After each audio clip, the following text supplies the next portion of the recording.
Welcome to SK cooking. இன்றைக்கி நம்ம என்ன பார்க்க போகிறோம்னா, குழந்தைங்கள்லேருந்து பெரியவங்க வரைக்கும் இது ரொம்ப விரும்பி சாப்பிடுவாங்கங்க. இப்போ எங்கேயாவது வெளியில் கூட்டிகிட்டு போனோம்னா அங்கே ஐஸ்கிரீம் வண்டி பார்த்தாலே குழந்தைங்க ஐஸ்கிரீம் வேணும்னு அடம் பிடிக்குங்க. இப்போ நம்ம அதை தாங்க செய்ய போகிறோம். வீட்டிலே எப்படி சாக்லேட் ஐஸ்கிரீம் செய்யலான்றதை பார்க்கலாம் வாங்க. அதுக்கு ஒரு பாத்திரத்தில் நான் 1/2 லிட்டர் பால் எடுத்திருக்கேங்க.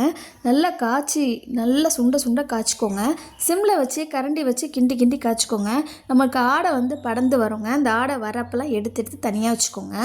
இல்லைன்னா அந்த ஆடை வரப்பெல்லாம் நீங்கள் ஆடை எடுக்காமல் விட்டிங்கன்னா உங்களுக்கு ஐஸ்கிரீமில் அங்கங்கே திட்டாக தெரியும். அதனால் காய்ச்சிறப்பயே அந்த ஆடை மேலே தனியாக வந்துடும். நீங்கள் கரண்டி வச்சு தனியாக எடுத்து வச்சுருங்க.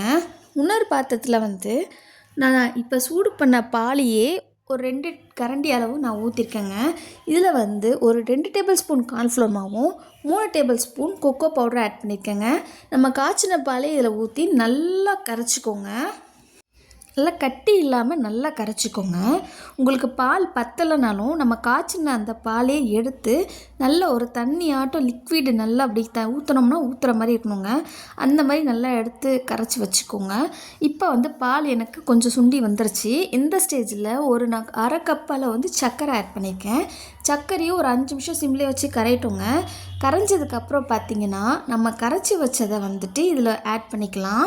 கொஞ்சமாக ஆட் பண்ணி நல்லா சிம்மில் வச்சே ஆட் பண்ணிக்கோங்க.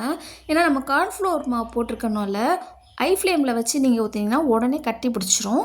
நீங்கள் சிம்மில் வச்சு நல்லா கறந்து விட்டிங்கன்னா நல்லா உங்களுக்கு கட்டி இல்லாமல் நல்லா கெட்டியமாக கொஞ்சம் ட்ரை ஆகி சுண்டி வந்திருக்குங்க. இப்போ இது நல்லா கெட்டி ஆகிடுச்சு. இப்போ நான் இதை ஆற விட்டுட்டு பாருங்கள், ஆறினதுக்கப்புறம் இன்னமும் கெட்டி ஆகிடுச்சு. இந்த ஸ்டேஜில் நான் மில்க் மேடை ஆட் பண்ணியிருக்கேங்க. மில்க் மேடையும் இதில் நல்லா மிக்ஸ் பண்ணிக்கோங்க. ஒரு 5 நிமிஷம் ஆறட்டுங்க. நல்லா சூடு ஆறினதுக்கப்புறம் மிக்ஸி ஜாரில் இதை சேர்த்து நல்லா கிரைண்ட் பண்ணி எடுத்துக்கோங்க. எடுத்து ஒரு டப்பாவில் ஊற்றி வச்சுக்கோங்க. நான் இதை நான் காலையில் செஞ்சேங்க. காலையில் செஞ்சப்போ நான் ஒரு கண்டெய்னரில் ஊற்றி ஃப்ரீசரில் வச்சுட்டேன். திருப்பியும் நைட்டு நீங்கள் அந்த ஐஸ்கிரீம் எடுத்து திருப்பியும் இன்னொரு டைமும் நீங்கள் ஜாரில் ஊற்றி ஒரு 2 டைம் கிரைண்ட் பண்ணி திருப்பியும் ஊற்றிக்கோங்க. ஊற்றிட்டு மறுநாள் நீங்கள் எடுத்து பார்த்திங்கன்னா நம்மளோட ஐஸ்கிரீம் சூப்பராக ரெடி ஆகிடுங்க. இந்த வீடியோ பிடிச்சிருந்தா லைக் பண்ணுங்கள், ஷேர் பண்ணுங்கள், கமெண்ட் பண்ணுங்கள், சப்ஸ்கிரைப் பண்ணுங்கள். கூடவே பெல் பட்டன் கிளிக் பண்ணுங்கள்.